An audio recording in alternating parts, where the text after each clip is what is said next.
आपण आज बनवणार आहे नाचणीचा उपमा। आपण रोज गव्हाच्या पिठाचा उपमा खातो किंवा रव्याचा उपमा करतो, तर आज आहे ना नाचणीच्या पिठाचा उपमा करणार आहे डाएट साठी। बरेच जणांना डाएट साठी रेसिपी लागतात, म्हणून मी नाचणीचा उपमा करणार आहे। तर आता चला बघूया आपण कसा करायचा तो नाचणीचा उपमा। मी 2 वाट्या पाणी गरम करायला ठेवलंय। याच्यात अर्धी वाटी रवा घालणार आहे। थोडासा भाजायचा याला, आणि नाचणीचं पीठ चांगलं मिक्स करून भाजून घ्यायचे थोडंसं याला।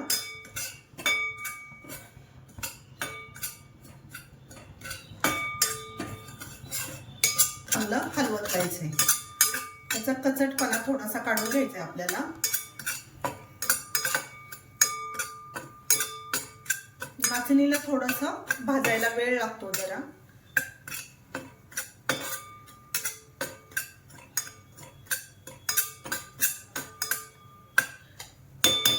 आता हिला आपण काढून घेऊया।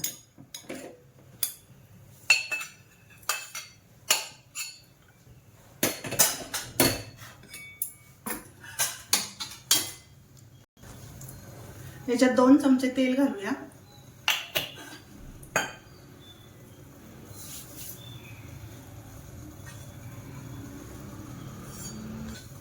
अर्धा चमचा राई घालूया। जिरं घालूया अर्धा चमचा। थोडासा हिंग,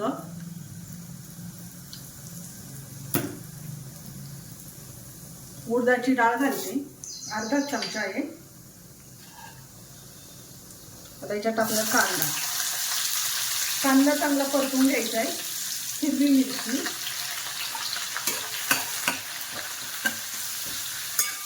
याला चांगलं परतून घ्यायचं असं।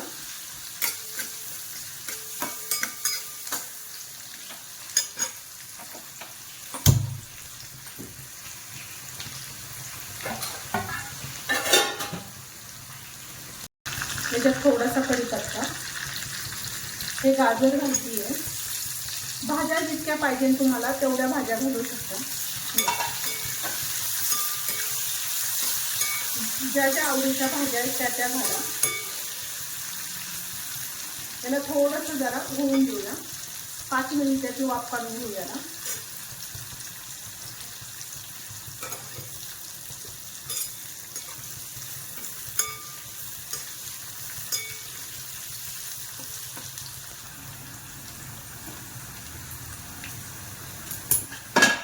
सगळ्यात शेवटी टोमॅटो घालायचे। टोमॅटो जास्त शिजून नाही द्यायचे। आता याच्यात उकळलेलं पाणी टाकूया।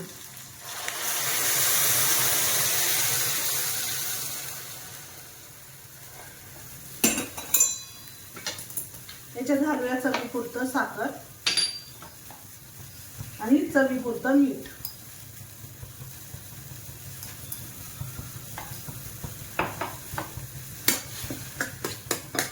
अगदी थोडं थोडं करून याच्यात हे पीठ सोडायचं आहे, गाठी होऊ द्यायच्या नाही याच्या।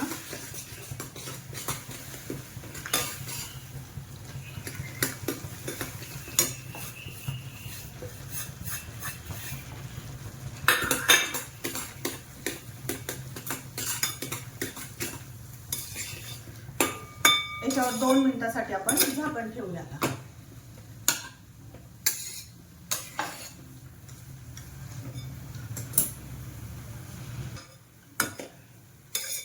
याच्यावर 2 मिनिटं वाफ काढूया झाकणाने।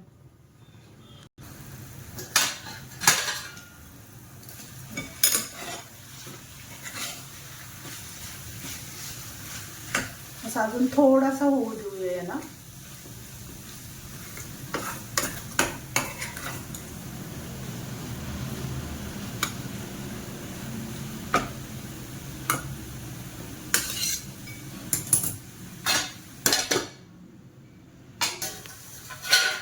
याच्यात थोडीशी कोथिंबीर घालूया।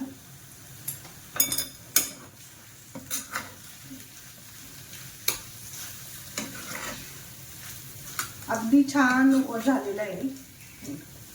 भाज्याही भरपूर झाल्यात। आता आपण याला काढून घेऊया। आपलं नाचणीचं उपीट करून झालंय। इतकं छान मऊसूद उपीट करून झालंय। लहान मुलांसाठी, मोठ्या माणसांसाठी एकदम अतिउत्तम हा नाश्ता आहे। नक्की ट्राय करून बघा।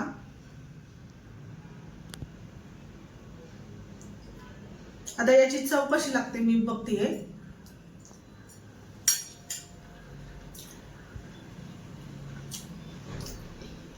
असं वाटतच नाही नाचणीचं उपीट आहे म्हणून। इतकं छान लागतंय उपीट। नक्की ट्राय करून बघा।